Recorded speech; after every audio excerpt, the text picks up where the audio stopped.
Lalu yang berikutnya adalah cara kapal berlayar di laut. Kapal berlayar di tengah-tengah laut. Amsal 30 ayat 19.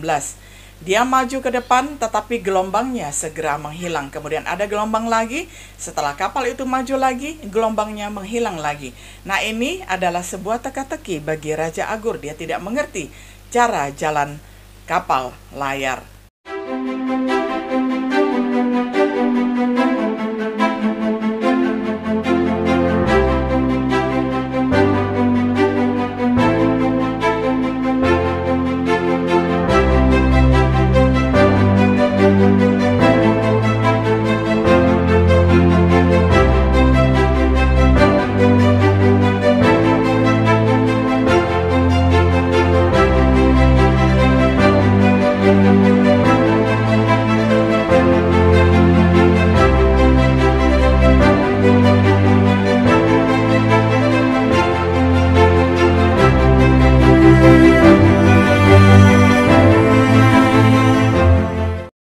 Shalom sahabat setia yang dikasih oleh Tuhan. Jumpa kembali di dalam acara kita Renungan Sahabat Setia. Pada hari ini kita tiba pada episode yang terakhir, yakni episode yang ke-27 di dalam pembahasan serial Kitab Amsal. Kita tiba pada tema hikmat menebak teka-teki. Saya akan bacakan untuk kita semua dari Amsal 30 ayat 11 hingga ayatnya yang ke-17. Ada keturunan yang mengutuki ayahnya dan tidak memberkati ibunya. Ada keturunan yang menganggap dirinya tahir tetapi belum dibasuh dari kotorannya sendiri. Ada keturunan yang berpandangan angkuh yang terangkat kelopak matanya. Ada keturunan yang giginya adalah pedang, yang gigi geliginya adalah pisau untuk memakan habis dari bumi orang-orang yang tertindas, orang-orang yang miskin di antara manusia. Selintah mempunyai 2 anak perempuan, untukku dan untukku. Ada 3 hal yang tak akan kenyang, ada 4 hal yang tak akan pernah berkata cukup. Dunia orang mati dan rahim yang mandul, dan bumi yang tidak pernah puas dengan air, dan api yang tidak pernah berkata cukup. Mata yang mengolok-ngolok ayah dan enggan mendengarkan ibu akan dipatuk gagak lembah dan dimakan anak raja wali. Sampai sedemikian jauh pembacaan firman Tuhan dari Amsal 30 ayat 11 hingga ayatnya yang ke-17. Di dalam pendahuluan kitab Amsal, di antara tujuan kitab yang sudah kita bahas sebanyak 26 episode yang lalu, dan ini yang terakhir, episode yang ke-27, kita akan mengerti Amsal dan ibarat, serta perkataan dan teka-teki orang bijak. Menurut komentar pengkhotbah, Amsal yang dimulai dengan kelompok pertanyaan dapat diklasifikasikan sebagai teka-teki. Siapa yang naik ke surga lalu turun? Siapakah yang telah mengumpulkan angin dalam genggamannya? Siapakah yang telah membungkus air dengan kain? Siapakah yang telah menetapkan segala ujung bumi? Siapa namanya dan siapa nama anaknya? Engkau tentu tahu. Amsal 30 ayat 4. Seperti beberapa ucapan angka di pasal 6 dan pasal 30. Di antara teka-teki yang lebih indah adalah pepatah angka Raja Agur, berisi hasil observasi hal-hal umum dalam kelompok beranggotakan 4 orang atau lebih. Perkataan Agur bin Yake dari Masa, tutur kata orang itu, aku berlelah-lelah Allah, aku berlelah-lelah sampai habis tenagaku. Amsal 30 ayat 1, menjelaskan perilaku manusia dan menyampaikan kebenaran moral. Dalam perenungan terakhir kali ini dari kitab Amsal, kita akan memperhatikan pepatah angka Raja Agur. Pertama-tama memposisikannya dalam bentuk teka-teki. Siapakah 4 kelompok pelaku kejahatan? Yakni yang pertama, mereka yang mengutuk orang tua mereka. Mereka yang mengutuk ayah mereka dan tidak memberkati ibu mereka. Ini adalah kelompok orang yang jahat. Orang-orang yang tidak menyayangi orang tuanya, baik bapaknya maupun ibunya. Tetapi yang mengutuki kedua orang tuanya ini adalah anak yang durhaka ataupun kelompok orang yang pertama berasal dari keluarga. Lalu yang kedua adalah mata yang mengolok-ngolok ayah dan enggan mendengarkan ibu akan dipatuk gagak lembah dan dimakan anak Raja Wali. Amsal 30 ayat 17. Siapa mengutuki ayah atau ibunya, pelitanya akan padam pada waktu gelap. Jadi, bukan hanya mata secara jasmani, tetapi ada mata hati. Mata hati mereka akan padam kalau mereka mengolok-ngolok ayah dan ibu mereka sebagai orang tua yang sudah melahirkan dan membesarkan mereka. Lalu, kelompok orang yang kedua adalah orang yang jahat adalah mereka yang buta pada kesalahan mereka. Ada keturunan yang menganggap dirinya tahir, tetapi belum dibasuh dari kotorannya sendiri. Amsal 30 ayat 12.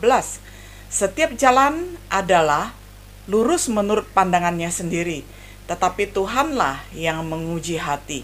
Nah, ini adalah kelompok orang kedua yang jahat yang menganggap bahwa jalan sesat yang mereka tempuh itu adalah jalan yang lurus.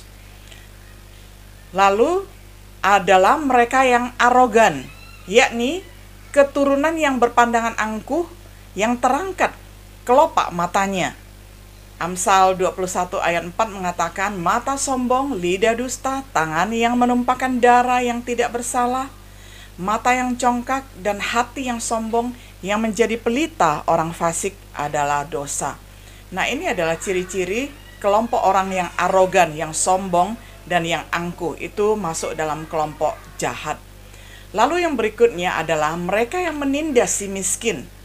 Ada keturunan yang giginya adalah pedang, yang gigi geliginya adalah pisau, untuk memakan habis dari bumi orang-orang yang tertindas.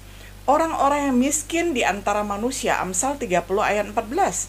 Orang yang menindas orang lemah untuk menguntungkan diri atau memberi hadiah kepada orang kaya hanya merugikan dirinya sendiri. Amsal 22 ayat 16. Nah, ini adalah kelompok orang yang jahat sekali karena memeras dan menindas orang miskin untuk memperkaya diri sendiri. Perilaku seperti itu menunjukkan generasi yang jahat dan dibuktikan oleh beberapa orang yang hidup di hari-hari terakhir ini. Ketahuilah, pada hari-hari terakhir akan datang masa yang sukar. Manusia akan mencintai dirinya sendiri dan menjadi hamba uang. Mereka akan membual dan menyombongkan diri. Mereka akan menjadi pemfitnah. Mereka akan berontak terhadap orang tua dan tidak tahu berterima kasih, tidak mempedulikan agama, tidak tahu mengasihi, tidak mau berdamai, suka menjelekkan orang, tidak dapat mengekang diri, garang, tidak suka yang baik, suka mengkhianat, tidak berpikir panjang, berlagak tahu, lebih menurut hawa nafsu daripada menuruti Allah.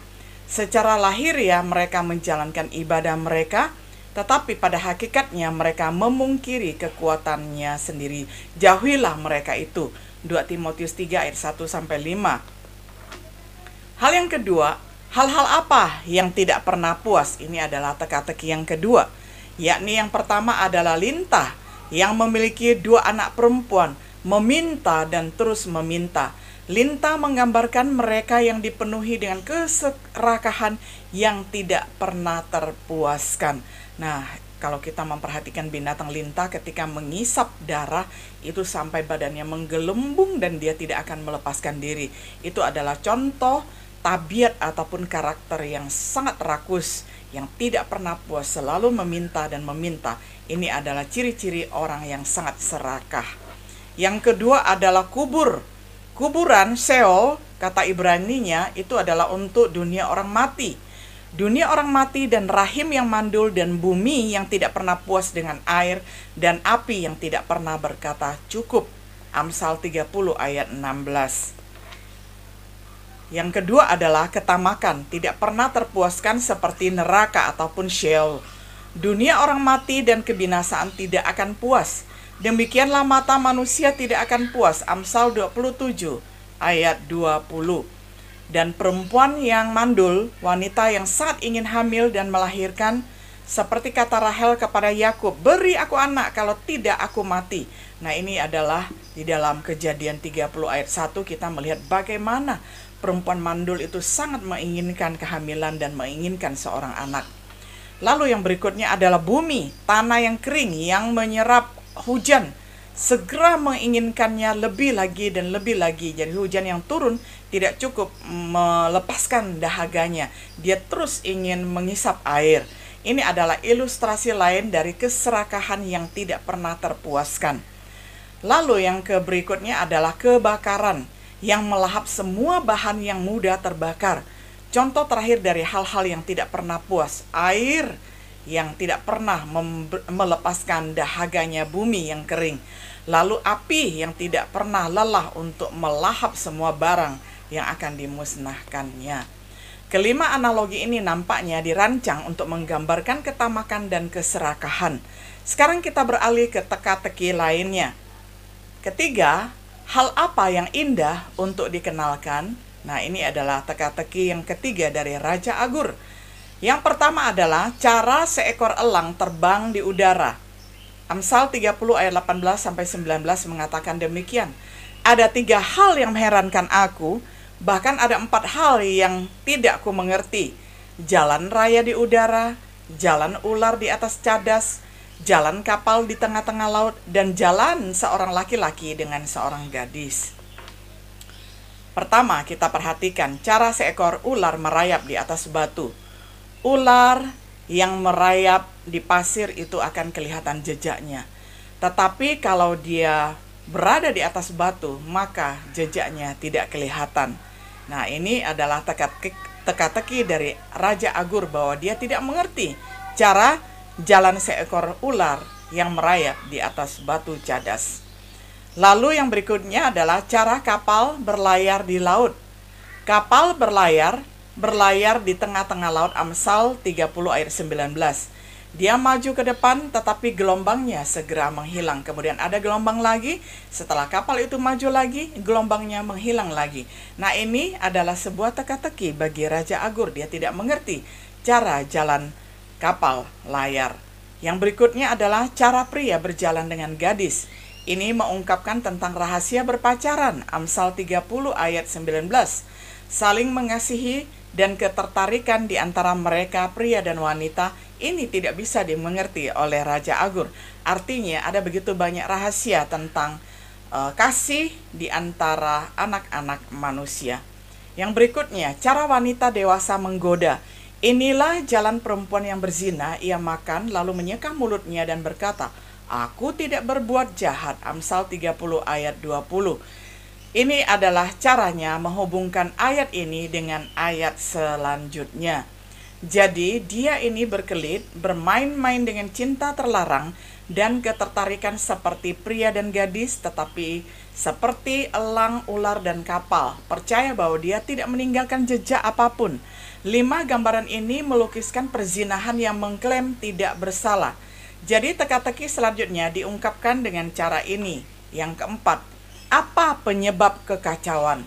Penyebab kekacauan yang pertama adalah seorang pelayan ketika dia menjadi pemimpin. Dikatakan di dalam Amsal 30 ayat 21-22, karena 3 hal bumi gemetar, bahkan karena 4 hal ia tidak dapat tahan. Karena seorang hamba kalau ia menjadi raja, karena seorang bebal kalau ia kekenyangan makan. Dia menjadi sombong dan mabuk dengan posisi barunya. Jadi sering sekali kita melihat ada orang yang tidak layak atau orang yang tidak cocok dengan posisi barunya sehingga membuat kita mual ataupun muak melihat gaya mereka yang sangat-sangat tidak anggun dan tidak estetika ya, yang tidak memiliki nilai-nilai yang indah. Yang berikutnya, orang bebal ketika diberi makanan memiliki semua yang dia ingin makan. Lalu dia makan dengan gaya yang sangat sembrono dan sangat menjijikkan. Kemakmurannya menyebabkan dia menjadi lebih kurang ajar daripada sebelumnya, sebelum dia menjadi kaya. Lalu yang berikutnya adalah perempuan yang tidak menyenangkan ketika dia menikah. Amsal 30 ayat 23 melukiskan tentang seorang yang menyebalkan ini. Karena seorang wanita yang tidak disukai orang kalau ia mendapat suami, dan karena seorang hamba perempuan kalau ia mendesak kedudukan nyonyanya. Watak buruknya biasanya membuatnya tetap lajang, tetapi secara kebetulan dia mendapatkan seorang suami. Kemudian dia menjadi angkuh, mengejek mereka yang masih belum menikah.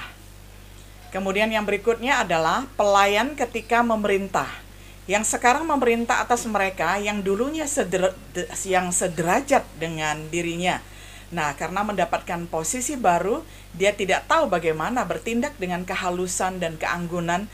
Sebaliknya, dia bersikap kasar dan vulgar sehingga orang mengatakan, OKB orang kaya baru, pemimpin baru, pemimpin yang tidak tahu banyak hal, pemimpin yang tidak berpengalaman dan sebagainya. Skenario ini membawa pada kekacauan sosial. Teka-teki kita selanjutnya terungkap melalui contoh perilaku bijak. Hal-hal apa yang kecil tetapi bijak, yakni si semut. Mereka tidak kuat, tetapi mereka menyiapkan makanan mereka di musim panas. Ini adalah semut yang sangat cerdas dan cerdik dan bijak. Pelajaran untuk semuanya adalah, terutama kepada para pemalas, agar setiap orang mempunyai perencanaan untuk masa depan. Agar masa depan gilang gemilang, maka pada hari ini jangan bermalas-malasan. Yang berikutnya, pelanduk. Pelanduk ini kita kenal sebagai kancil. Pelanduk bangsa yang lemah tetapi yang membuat rumahnya di bukit batu. Gunung-gunung yang tinggi adalah bagi kambing-kambing hutan. Bukit-bukit batu adalah tempat perlindungan bagi pelanduk. Pelajarannya bagi kita semua dari kancil ataupun pelanduk ini adalah kita ketika membuat segala sesuatu harus membuat pilihan yang bijak. Lalu belalang. Belalang yang tidak mempunyai raja, namun semuanya berbaris dengan teratur dan rapi. Pelajaran bagi kita semua adalah kita bekerja bersama-sama dengan orang lain agar mendapatkan hasil yang lebih maksimal. Yang berikutnya adalah binatang cicak. Cicak yang dapat kau tangkap dengan tangan, tetapi yang juga ada di istana raja. Amsal 30 ayat 28. Cicak sebangsa tokek, pelajarannya bagi kita adalah kita harus tekun dan terampil. Karena cicak saja bisa berada di istana raja. Nah, apakah keterampilan kita bisa membawa kita ke hadapan raja-raja? Banyak hikmat yang dapat dipetik dari mengamati ciptaan Tuhan. Bahkan ciptaan makhluk terkecil. Artinya kita lanjutkan lagi dalam bentuk teka-teki yang keenam. Hal apa yang gagah? Nah, ini. Yang gagah yang pertama itu adalah singa. Ada 3 binatang yang gagah langkahnya, bahkan 4 hal yang gagah jalannya, yakni singa yang terkuat di antara binatang, yang tidak mundur terhadap apapun, ayam jantan yang angkuh, dan kambing jantan dan seorang raja yang berjalan di depan rakyatnya. Menurut Amsal 30 ayat 29 sampai 30. Kita perhatikan ayam jantan yang angkuh, ya. Nah, apakah kambing jantan dan ayam jantan keduanya gagah jalannya? Mari kita amati apakah memang benar demikian. Kambing jantan, gambaran sikap gagah saat melangkah di antara kawanan. Ayam jantan yang angkuh atau kambing jantan dan seorang raja yang berjalan di depan rakyatnya. Nah, ini adalah teka-teki dari Raja Agur tentang cara kambing dan cara ayam jantan serta seorang raja yang berjalan angkuh di depan kawanannya. Raja yang berjalan di depan rakyatnya dan seorang raja yang berjalan di depan rakyatnya. Amsal 30 ayat 30. Bila engkau menyombongkan diri tanpa atau dengan berpikir, tekapkanlah tangan pada mulut, sebab kalau susu ditekan, mentega dihasilkan, dan kalau hidung ditekan, darah keluar, dan kalau kemarahan ditekan, pertengkaran timbul. Ini adalah suatu nasihat dari Amsal 30 ayat 32. Kesimpulan, teka-teki yang telah kita pelajari ini tidak selalu mudah untuk dipahami. Kata Ibrani sebenarnya berarti perkataan gelap atau pertanyaan sulit. Para teolog sedikit berbeda di dalam menginterpretasikan dan penerapannya di dalam teka-teki ini. Tetapi untuk sebagian besar, teka-teki menawarkan ilustrasi dan pelajaran, memberikan hikmat tentang perilaku manusia dan tentang perilaku moral, kebenaran moral. Begitulah sifat alami kitab Amsal seperti Perjanjian Lama sebagai keseluruhannya. Amsal ditulis untuk pembelajaran dan peringatan bagi kita. Sebab segala sesuatu yang ditulis dahulu telah ditulis untuk menjadi pelajaran bagi kita, supaya kita teguh berpegang pada pengharapan oleh ketekunan dan penghiburan dari kitab suci. Roma 15 ayat 4. Semuanya ini telah menimpa mereka sebagai contoh dan dituliskan untuk menjadi peringatan bagi kita yang hidup pada waktu di mana zaman akhir telah tiba. 1 Korintus 10 ayat 11. Kiranya pelajaran ini meningkatkan penghargaan kita terhadap kitab Amsal. Semua kitab suci, segala tulisan yang diilhamkan Allah memang bermanfaat untuk mengajar, untuk menyatakan kesalahan, untuk memperbaiki kelakuan, dan untuk mendidik orang dalam kebenaran. Dengan demikian, tiap-tiap manusia kepunyaan Allah diperlengkapi untuk setiap perbuatan baik. 2 Timotius 3 ayat 16-17. Sahabat setia yang dikasihi oleh Tuhan, kita sudah menyelesaikan 27 episode kitab Amsal, dan kita besok akan melanjutkan dengan serial kitab Mazmur. Biarlah setiap diri kita boleh belajar firman Tuhan dengan penuh sukacita dari hari ke hari, supaya kita semakin bijaksana dan semakin serupa dengan Tuhan. Kiranya kita boleh menjadi orang-orang yang penuh dengan hikmat bijaksana ketika mengambil keputusan dan melangkah di dalam hidup kita. Shalom.